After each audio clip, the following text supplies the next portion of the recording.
Bonjour à tous. Durant ma prépa, j'ai lu plein de copies de concours dans plein de matières différentes. En économie, en culture générale, en anglais, etc. J'ai lu plein de copies, j'ai lu plein de rapports de jury. Cette expérience, je l'ai acquise. Maintenant, je peux vous la partager. Je me suis dit qu'en fait, ça vous aiderait que je prenne des copies de concours. Peu importe l'année. En fait, j'ai rassemblé une grande base de données de copies.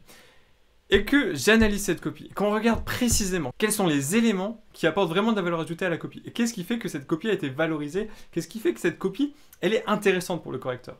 Ça, c'est une question à laquelle j'ai envie de répondre pour vous aider. Parce que quand vous allez faire vos dissertes, vous allez peut-être penser après à ce que vous aurez vu sur cette vidéo. Donc, nouveau format de vidéo que je suis ravi de vous annoncer maintenant. J'aimerais bien savoir quel est le format que vous attendez le plus. Personnellement, je pensais faire des vidéos sur les copies assez courtes, des sortes de petites capsules où par exemple dans cette vidéo on va analyser l'introduction d'une copie. Mais si vous voulez des vidéos plus longues où on analyse en détail une copie pendant 20 minutes, une demi-heure, pourquoi pas, dites-le moi en commentaire.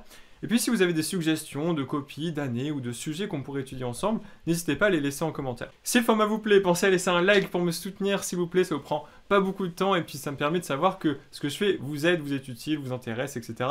Donc pensez à faire ça, à vous abonner aussi si vous voulez suivre à nouveau le contenu qui est publié sur la chaîne. La copie que je vais analyser aujourd'hui, c'est une copie de 2017 sur le sujet de HEC qui était l'entreprise depuis le 19e siècle, peut-elle se passer de l'entrepreneur? Un sujet qui porte sur le chapitre de l'entreprise qui est étudié en prépa, en première année. Sachez aussi que dans toutes ces vidéos, dans tout ce format vidéo, je vais vous proposer un lien de téléchargement de la copie en description. Vous pourrez aller dessus et puis télécharger la copie, puis la lire vous-même quand vous aurez du temps, etc. Comme ça, vous n'êtes pas pressé par la vidéo, vous pouvez très bien allez juste voir la copie, réfléchir un peu, puis après aller regarder la vidéo comme vous voulez. Voilà, c'est vous qui voyez. Présentation de la copie, c'est parti. Alors, vous avez une copie qui fait 12 pages, regardez. Elle est assez longue, les paragraphes sont très longs. C'est pas grave si vous n'arrivez pas à faire des paragraphes comme ça pour l'instant au début, c'est pas grave du tout, ça viendra quand vous aurez plus d'éléments, quand vous aurez plus de références. La copie est vraiment longue, avec ces 12 pages. Elle est très bien organisée, vous voyez que les sauts sont très clairs, regardez, vous avez en fait à chaque ligne rouge une étape du raisonnement.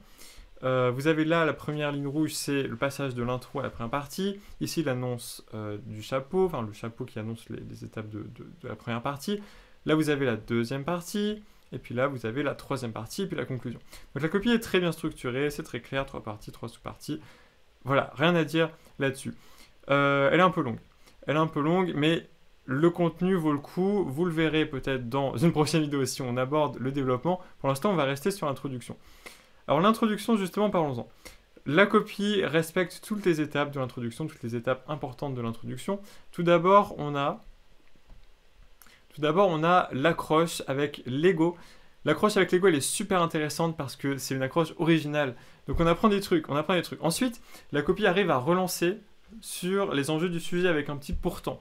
Vous voyez qu'on parle de Lego, mais quel est le lien avec le sujet? Le lien, c'est le pourtant qu'il fait, c'est la petite cheville qui fait que, tiens, ok Lego, mais voilà. En fait, l'idée, c'est de dire, d'accord, Lego, elle a été une entreprise c'est une entreprise très puissante, pourtant, il n'y a plus d'entrepreneurs dedans. C'est une grande machine, etc. Il y a plein de managers, etc. Comment ça se fait que l'entreprise réussisse sans entrepreneur? Donc là, on est directement au cœur du sujet, dès les premières lignes de la copie. Ensuite, on aborde directement la partie définition avec l'INSEE. Donc voilà, on cite l'INSEE comme organisme qui permet de s'assurer qu'on a une définition précise. Entreprise comme plus petite combinaison des facteurs de production utilisant du travail et du capital dans le but de produire des biens et des services pour la commercialiser. Vous voyez que c'est une définition très précise et très claire de l'entreprise, définition qu'il faut connaître si vous voulez faire des desserts d'économie. On cite Schumpeter.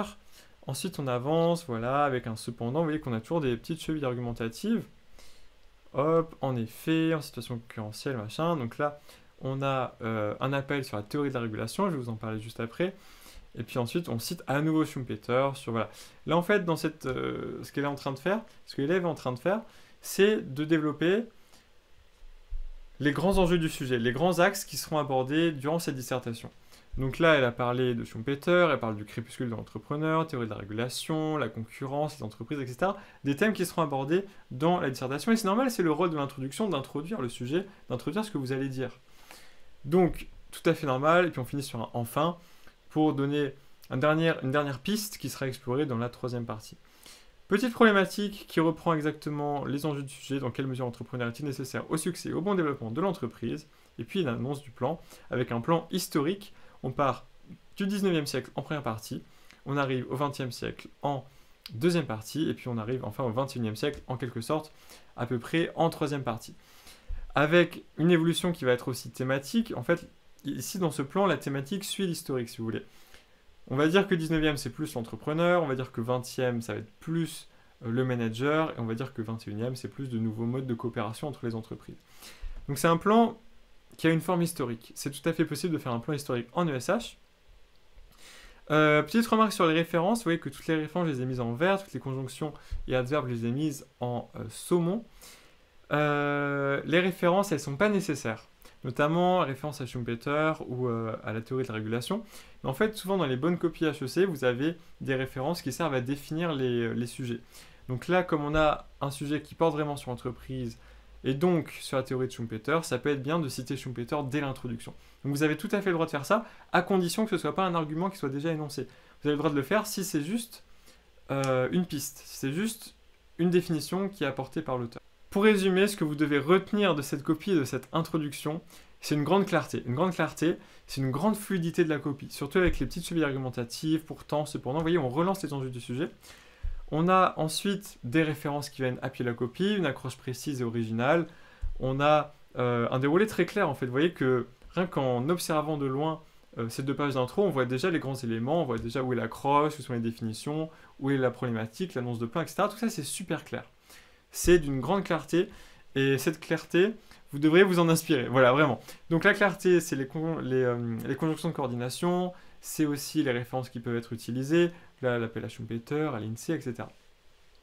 Si vous avez une question sur la copie en particulier, n'hésitez pas à la poser en commentaire. Dites-moi si vous voulez que je fasse d'autres formats, dites-moi si vous voulez qu'on poursuive sur l'étude de cette copie avec le développement, parce que le développement est quand même assez riche là-dedans, donc je pense qu'il y aurait des choses à en tirer aussi.